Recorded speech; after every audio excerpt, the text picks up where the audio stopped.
ఈ రోజు చాలా మంది కామన్ గా అడిగే క్వశ్చన్స్ గురించి మీకు కొంచెం డిస్కస్ చేస్తాము. జనరల్ గా ఐవీఎఫ్ ప్రాసెస్ చేయించుకుంటున్న వాళ్ళు ఎంబ్రియో ట్రాన్స్ఫర్ అయిన తర్వాత అంటే బ్లడ్ టెస్ట్ కంటే ముందే మాకు ఏమైనా సిమ్టమ్స్ ద్వారా తెలుస్తుందా అని చెప్పి కొంతమంది అడుగుతుంటారు. హాయ్ వ్యూవర్స్, నమస్కారం. నేను doctor Sunita, fertility consultant, 49 fertility centre, Tirupati branch.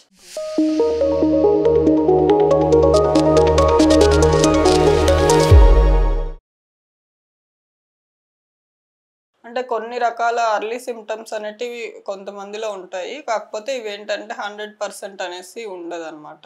జనరల్గా ఏంటంటే మంచి గుడ్ గ్రేడ్ ఎంబ్రియోస్ మనము యూట్రస్ లైనింగ్ మంచిగా ఉంది, యూట్రస్ లోకి ఎంబ్రియో ట్రాన్స్ఫర్ చేసిన తర్వాత అది ప్రెగ్నెన్సీ వస్తుందా లేదా అనేది ఆ ఎండోమెట్రియం కి ఎంబ్రియోకి మధ్యలో ఒక క్రాస్ టాక్ అనేది జరుగుతుంది అనమాట. దాన్ని బట్టి యూట్రస్ లో ఇంప్లాంట్ అయిందా లేదా అనేది డిపెండ్ అవుతుంది. సో అరౌండ్ ఎంబ్రియో ట్రాన్స్ఫర్ తర్వాత 9 to 10 days ఆ టైంలో ఎప్పుడైతే ఎంబ్రియో అనేది ఎండోమెట్రియం లోకి అంటే యూట్రస్ లైనింగ్ లోపలికి అతుక్కుంటుందో ఆ టైంలో లైట్ గా స్పాటింగ్ అనేది కొంతమందిలో కనిపిస్తుంది. దీన్ని ఇంప్లాంటేషన్ బ్లీడింగ్ అని అంటారు. అది ఒక సైన్. ఇంకొకటి ఏంటంటే కొంతమందికి లోవర్ అబ్డామిన్ పెయిన్, లైట్ గా పొత్తి కడుపులో పెయిన్ అనేది ఉంటుంది. నెక్స్ట్ ఏంటంటే జనరల్ గా ఇంకా అంటే హార్మోన్స్ ప్రెగ్నెన్సీ డెవలప్ అయినప్పుడు జనరల్ గా హార్మోన్స్ ఏంటంటే బాడీలో హెచ్సిజి అనేది ఒకటి, ప్రొజెస్ట్రాన్ అనేది ఒకటి, రెండు కొంచెం ఎలివేటెడ్ గా ఉంటాయి. వాటి వల్ల ఇంకా వేరే సిమ్టమ్స్ అనేటివి ఉంటాయి అన్నమాట.